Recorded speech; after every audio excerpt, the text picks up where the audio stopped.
Le football français traverse une tempête. Et cette fois, ce n'est pas une simple mauvaise saison. C'est une véritable crise économique qui secoue toute la pyramide du football. Pas une rumeur, pas une exagération. Les chiffres qui vont bientôt être publiés par la DNCG devraient révéler une réalité brutale. Plus d'1 milliard d'euros de pertes cumulées entre la Ligue 1 et la Ligue 2. 1 milliard, un chiffre qui donne le vertige. Et pourtant, il ne raconte encore qu'une partie de l'histoire, car derrière ces pertes se cache une mécanique bien plus complexe, une économie fragile, une pyramide qui tient encore debout, mais dont les fondations commencent sérieusement à se fissurer. Pendant longtemps, le football français a vécu avec une certitude. Les droits TV allaient tout régler. Mais aujourd'hui, ce modèle s'effondre. Les revenus audiovisuels ont chuté, les budgets ont explosé et les clubs se retrouvent face à une réalité brutale. Les comptes ne ferment plus.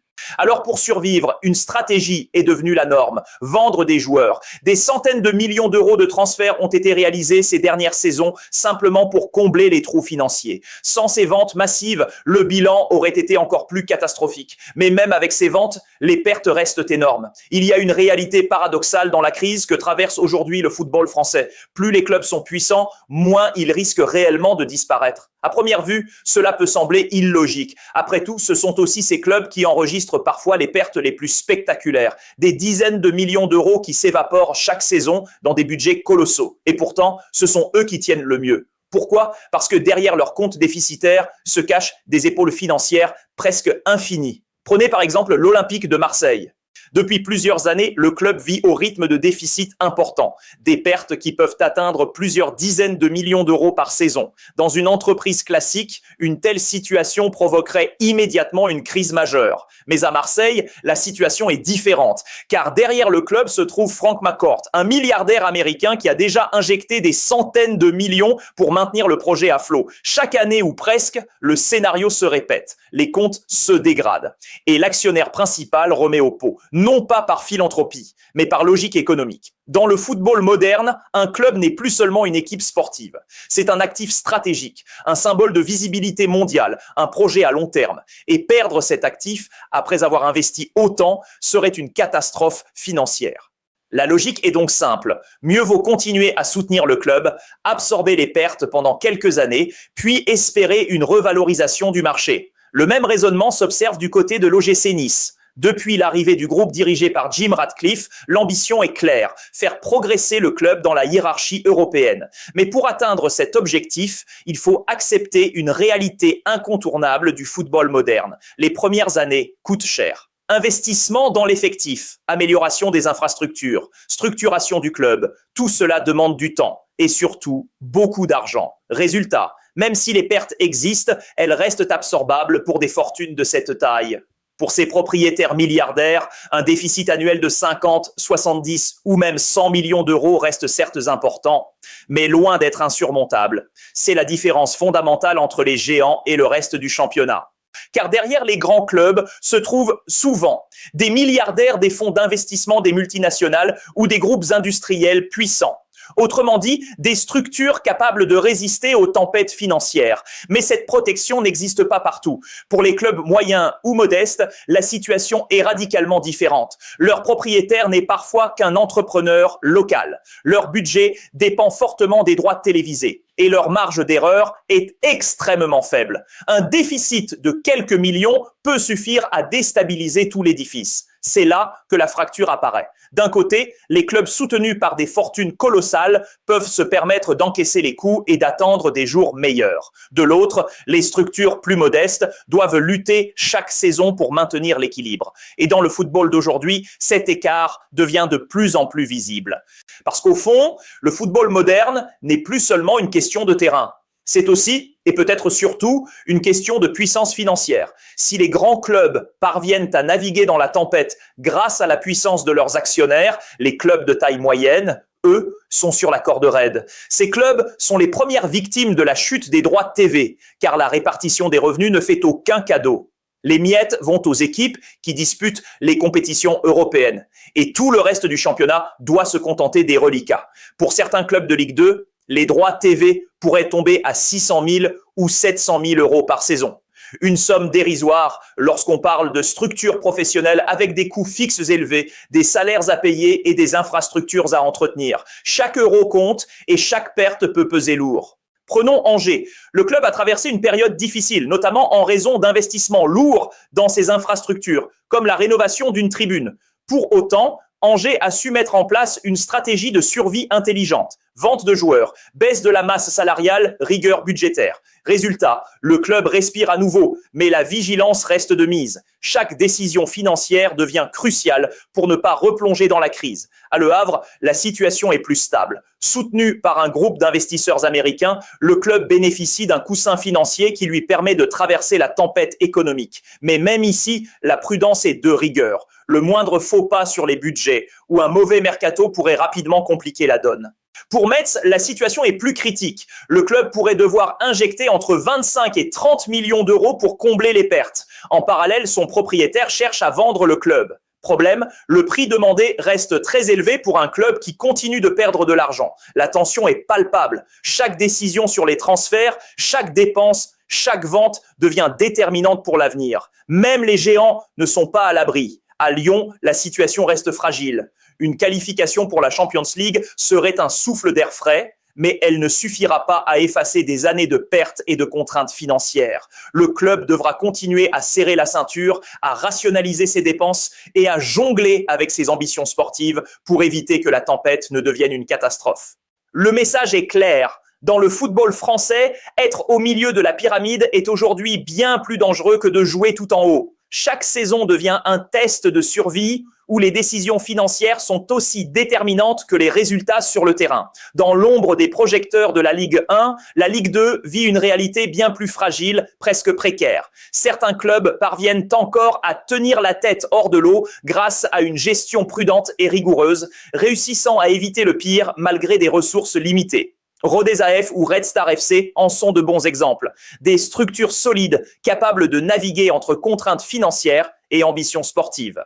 Mais pour beaucoup d'autres, chaque saison ressemble à une marche sur le fil du rasoir. Un déficit même minime peut devenir catastrophique lorsque le budget total d'un club ne dépasse pas 8 millions d'euros. Ici, la moindre erreur, la moindre dépense mal calculée ou la perte d'un joueur clé peut suffire à faire basculer l'équilibre fragile de toute l'organisation. La Ligue 2, loin des lumières et des fortunes des géants, se bat pour survivre dans un monde où chaque euro compte et où la marge d'erreur est pratiquement inexistante. Et puis, il y a l'étage encore en dessous, celui où la survie n'est plus une question de stratégie sportive, mais une bataille quotidienne pour exister, le championnat national.